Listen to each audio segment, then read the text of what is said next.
Hoje o nosso Papo de Quinta é sobre educação sexual. E a gente recebeu o depoimento de uma mãe que conseguiu estabelecer uma conversa leve e natural com um filho sobre esse assunto. Olha só. Na minha experiência pessoal, na minha casa, eu converso com meu filho não só sobre sexo, mas sobre sexualidade, que envolve muitas coisas, desde higiene pessoal, amizades e relacionamentos.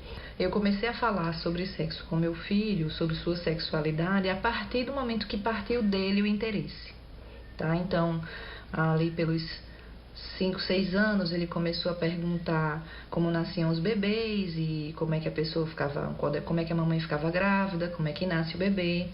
E aí é importante que a gente saiba que essa conversa ela deve respeitar o limite da idade. Eu saciava a curiosidade dele até certo momento, até certo ponto, né? Não iria muito fundo nessa questão da dúvida. Então agora ele tem 13, né? Nossa conversa é muito aberta, isso é extremamente importante para que ele tenha uma boa consciência corporal dele próprio. Inclusive a educação sexual ela previne o abuso, então sempre fui muito clara com ele sobre o que podia, o que não podia, quem podia ver, quem não podia ver, né? Sobre ele se impor os próprios limites também, né? Impor o limite para os colegas, impor o limite para quem estivesse ao redor dele. Então hoje a gente tem uma relação super tranquila, a gente conversa sobre tudo. Muito bacana, né? O depoimento da Dandara é praticamente uma exceção. E agora eu volto assim, né, a conversar com os nossos especialistas. A gente recebendo muitas mensagens aqui de mães, pais que de fato têm vergonha de estabelecer esse diálogo sobre sexo ou sexualidade com os filhos. E olha que depoimento interessante. A moça disse: Bruna, é difícil mesmo. Eu tenho 2 adolescentes em casa, sou vergonhosa, fui mãe aos 14 anos porque meus pais não falavam comigo. E aí batia a curiosidade e eu terminei engravidando. Esse reflexo aí, né, ela tá trazendo uma experiência dela também para os filhos, né? Como é que faz para driblar isso, André? Porque a gente carrega traumas também, né? Uhum. Como é que faz para lidar com essa situação? Ela tá refletindo nos filhos aquilo que os pais dela fizeram com ela. A gente está aqui para quebrar ciclos, os ciclos que são negativos, né? Infelizmente, ela teve um ciclo que não foi tão positivo assim.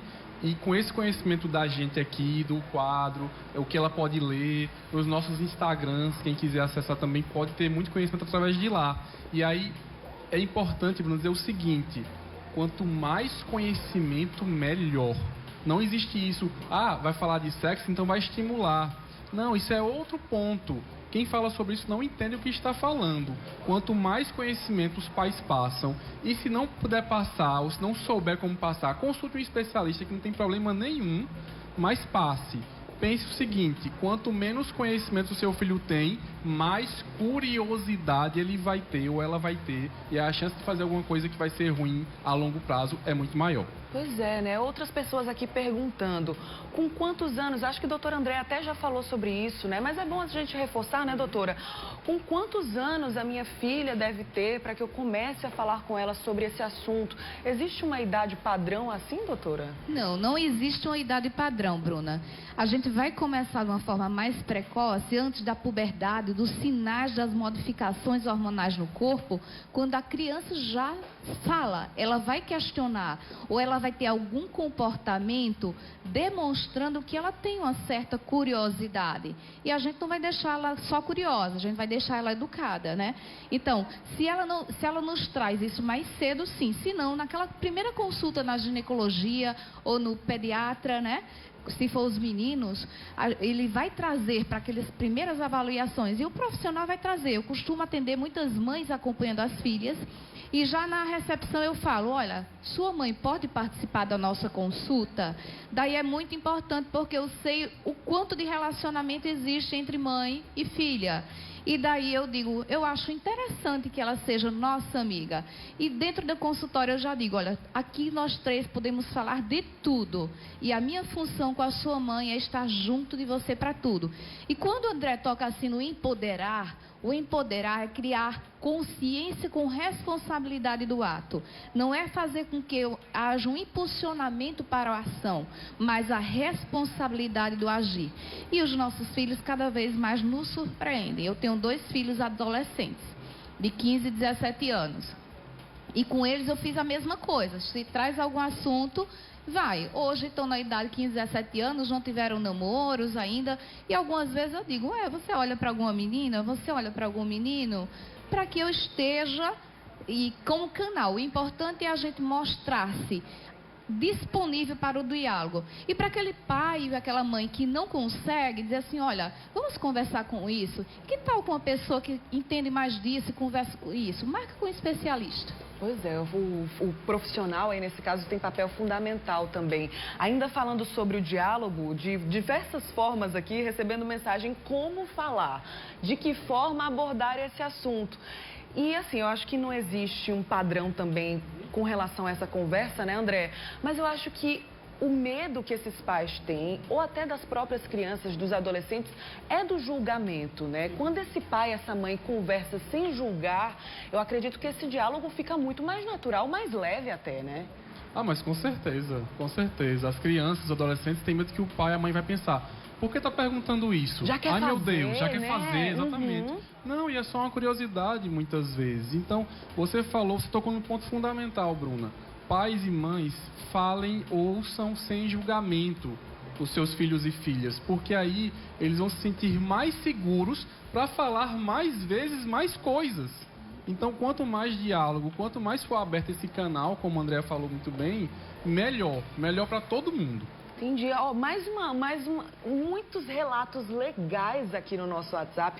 Para você que está fazendo parte do nosso Papo de Quinta, de verdade, muito obrigada. Uma mãe dizendo que realmente é um assunto delicado e que ela tem 2 filhas com personalidades completamente diferentes. Acontece muito isso, é justamente o que a gente está falando aqui, sobre esse papo não ser padrão, é personalizado, né? Cada criança, cada adolescente merece, vai precisar de informações diferentes também, né, André? Andréa também. Sim, até mesmo se ela já percebe que uma filha é mais aberta ao diálogo do que outra, ela tem que colocar, filha, eu acho que você é uma pessoa que a gente pode dialogar mais sobre isso. E para outra, e diálogos individualizados. Se são 2 personalidades, não é um diálogo só. E a outra, que deve ser um comportamento um pouco menos aberto, dizer, filha, tem coisas que são aqui, ó, no nosso quarto, no nosso canto, já trazendo para características da personalidade. Porque ela é uma inteligente, ela já percebeu características diferentes de filhos. E diálogos diferentes para pessoas diferentes funciona. Para iguais, jamais. Olha, gente, muito obrigada. A gente estava conversando aqui nos bastidores que certamente esse assunto vai voltar a fazer parte do nosso Papo de Quinta. A gente percebeu que existe, né, uma lacuna aí com relação a essa informação. Então, a gente está trazendo aqui essa quebra de preconceito, né, não deixa de ser, e também a informação que é essencial, como você disse, é uma fonte de poder, né, André? Certeza, então, obrigada para vocês. Obrigado. De verdade, estou feliz demais. Até a próxima. Beijo, até a próxima. Coisa boa. A gente falou muito sobre relacionamento hoje. Você vai conhecer agora um casal de